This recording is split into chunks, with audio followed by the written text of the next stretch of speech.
Hello everyone, welcome to the Star Wars Corner, and today I'm going to be talking about why I hate the sequel trilogy. Now before you click off the video, if you are a sequel supporter, I urge you to stick around, because this isn't going to be a rant, this is going to be a discussion on my thoughts on what I think the sequel trilogy did wrong, and I think could have done better to maybe make them as good as they could have possibly be. I also think it is very healthy to listen to both sides of the argument. And if you are a supporter of the sequels, maybe after this video you can understand my point of view a little bit more.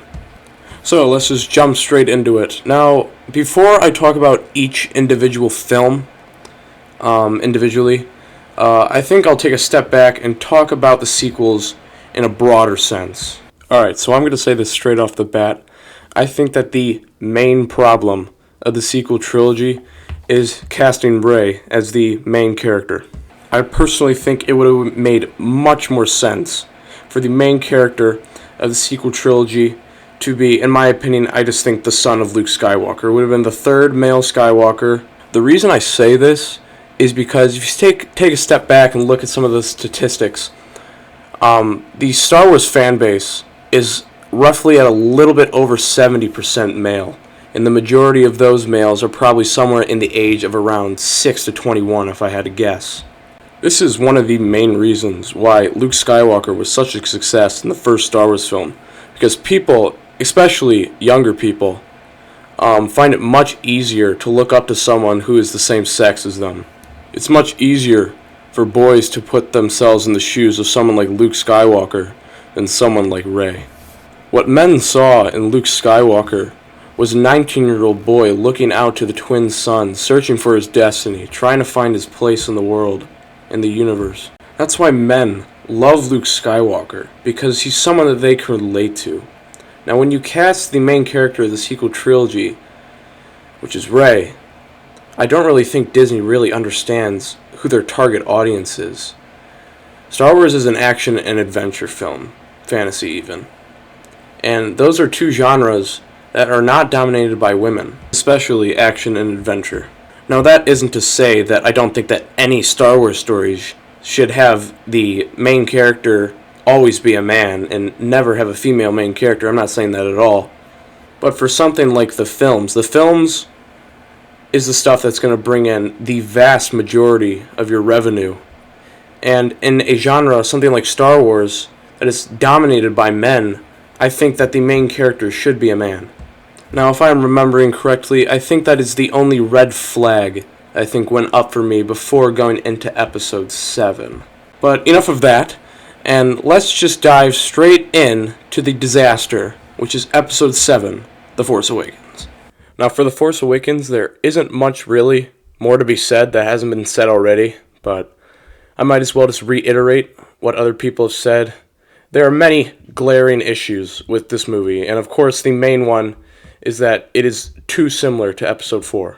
Now, I do understand that some of these scenes are homages to episode 4, which basically means that it looks the same, but it provides, or you get out a different emotional feel. But the truth is, it's just the movie's too fucking similar.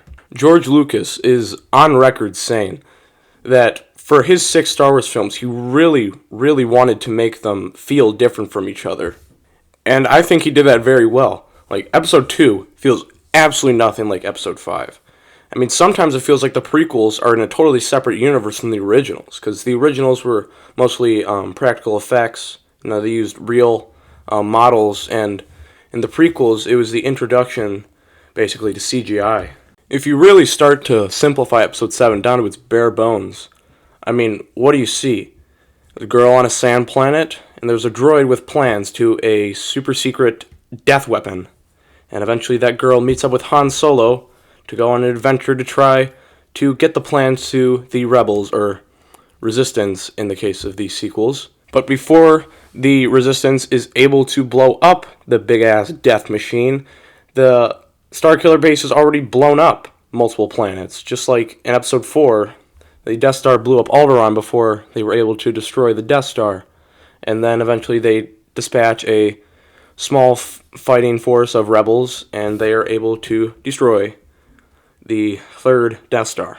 Now, as much as the plot is lazy and unoriginal. The big problem with The Force Awakens is the characters are just absolutely awful. Let's start with a character which I don't think is the worst in the movie, but it's an absolute ripoff. There's literally no reason for him to exist, and that is, of course, BB-8. R2-D2 in Episode 4 and BB-8 in Episode 7 are literally the exact same fucking character. There's absolutely no difference in the plot between the two of them. I think fans maybe would have tolerated the carbon copy a little bit more if that droid would have been R2-D2, but they just came up with BB-8 and made a little bit of a different design, which I actually think BB-8's design is actually pretty cool, and they just say it's their own fucking character when it's not. It's literally just a carbon copy. So BB-8 is shit. So let's move on to a character which I think is vastly overrated in this movie, and that is Han Solo. So in the original trilogy, Han Solo went from a conniving scoundrel in the beginning of Episode 4 to eventually becoming a rebellion general fighting against the evil tyranny of the Empire. And the problem with Han in Episode 7 is not because he was acted bad. It's because he feels exactly like the way he acted in Episode 4, just an older version. All of that growth from the original trilogy is just wiped clean, and we go all the way back to square one. Now, I know some shit went down in his life with his son, but it just feels lazy. Now, there are a couple of exceptions to this. I do feel like Han Solo looks after Rey like a father figure, which is definitely not in Episode 4. Han Solo in Episode 4 wasn't like that at all. He also does go back to fighting for the Resistance one last time, and he meets his end to his son. I know a lot of people do have problems with Han Solo's death in Episode 7. Personally, it doesn't really bother me that much, if I'm being honest. The reason it doesn't bother me that much is because that scene was shot and acted very well. The Han at the end of his life, now that felt like what Han should have been like the whole movie. Alright, now let's move on to Finn, shall we?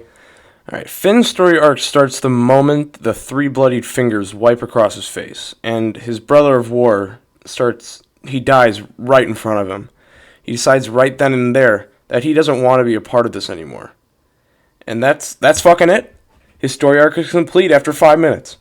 For the rest of the trilogy, all Finn does is get 3 girlfriends, a different one in every movie, and shows up whenever the rebels need some info on the First Order. Which I don't know how the fuck he knows all the shit about Starkiller Base and Snoke's ship in Episode 8, which we'll talk about later. Because apparently he was a fucking janitor, but, fuck me. Finn just pisses me off. He does nothing really for the entire movie. Acts like he's from Earth because he's literally shocked by everything he sees. And screams, oh my god, he screams way too fucking much.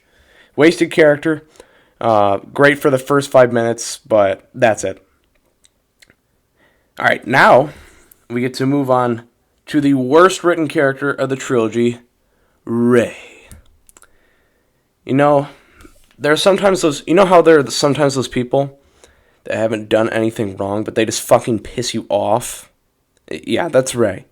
Now, I know the whole Rey being a Mary Sue thing has just been beaten into the ground, but yes, she is a Mary Sue.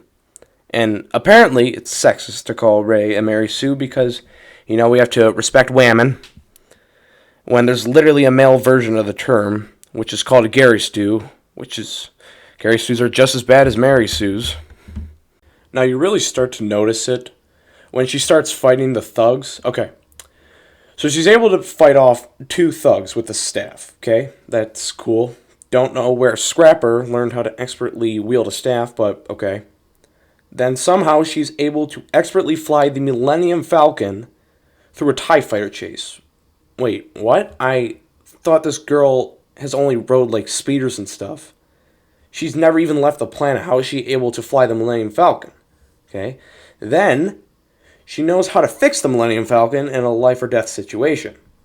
Next on Takodana, she's able to take out multiple stormtroopers, trained soldiers whose sole purpose is to kill other people. Next, she's able to use a fucking Jedi mind trick on a stormtrooper after finding out what the Force was fucking 8 hours ago. I'm sorry, but come on. After that, she's able to expertly use Force Pulled to pull Luke Skywalker's lightsaber toward her. You know what? Just fuck it at this point. And finally, the 80-pound chick is able to beat a fucking Sith Lord in a lightsaber battle. What the fuck? Okay, I need to calm down. So, those I think are the really big problems with episode 7. You may have noticed I didn't touch on the actual story that much because, to be honest, I mean, the storyline isn't that bad. I mean, it's just a Kroger brand, episode 4. But if you really want me to tear into some story, don't worry, because we got episode 8 up next. It's going to be a fucking carnival. But I think that's going to do it for episode 7, guys. If you like the video, drop a like and subscribe. Because of Corona, I have a 6-month summer vacation now, so that's cool. So I'm going to have a lot more free time to make videos and stuff. But yeah, that's going to do it. Peace.